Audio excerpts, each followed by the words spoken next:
श्री कृष्ण जन्मस्थान से शाही ईदगाह मीना मस्जिद हटाने वाले केस में सुनवाई हुई।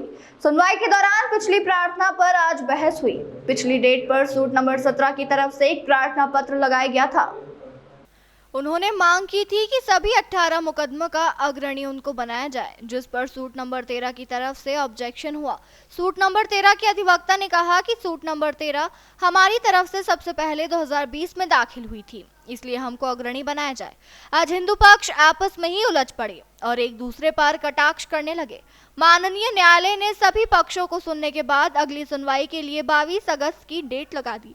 श्री कृष्ण जन्मभूमि मंदिर केस के मुख्य याचिकाकर्ता दिनेश पलाहारी ने कहा कि बहुत दुख होता है जब हिंदू पक्ष आपस में लड़ने लग जाता है।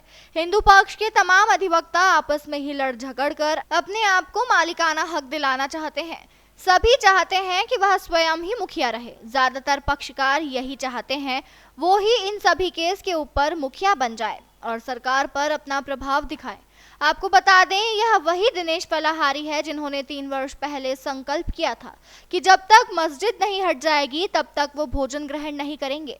आज भी वह अपने संकल्प पर कायम है। ये पैरों में जूते चप्पल भी नहीं पहनते हैं और हाई कोर्ट एवं सुप्रीम कोर्ट में नंगे पैर ही जाते हैं। स्थान से शाही ईदगाह मस्जिद को हटाने वाले केस में सुनवाई हुई। सुनवाई के दौरान प्रयागराज हाईकोर्ट में सूट नंबर 17 की तरफ से यह एप्लीकेशन लगाई गई कि सभी 18 केसों के ऊपर हमको मुखिया बना दिया जाए। उनका कहना था कि इन सभी 18 केसों को हम प्रेजेंट करेंगे। इस पर आपत्ति जताते हुए सूट नंबर 13 के अधिवक्ता ने कहा कि हमारा केस सबसे पहले है, हमको मुखिया बनाया जाए। तो उस समय उस स्थिति को देखकर बड़ा दुख हुआ कि हिंदू पक्षकार आपस में ही भिड़ बैठे। सभी पक्षकार ये चाहते हैं कि हमको मुखिया बनाया जाए, जबकि हमको चाहिए कि भगवान श्री कृष्ण जन्मभूमि मंदिर की ज़मीन है, वो मंदिर को ही पुनः वापस मिले। हमें मुखिया बनने की कोई आवश्यकता नहीं है। मुस्लिम पक्षकार हमारे इस दृश्य को देख करके हंस रहे थे। उनको लग रहा था कि हिंदू आपस में ही लड़ बैठे हैं, ये आपस में ही इनमें फूट डल चुकी है। तो हमारा सभी पक्षकार भाइयों से हाथ जोड़ के अनुरोध है कि आप मुखिया बनने की कोशिश ना करें। हमको और आपको प्रयास ये करना चाहिए कि भगवान श्री के जन्म स्थान पर जो मुगल शासकों ने अवैध कब्जा किया है, वो कब्जा कैसे हटे। न्यायालय ने सभी पक्षकारों को सुनने के बाद में अगली सुनवाई के लिए 22 अगस्त की डेट लगा दी है।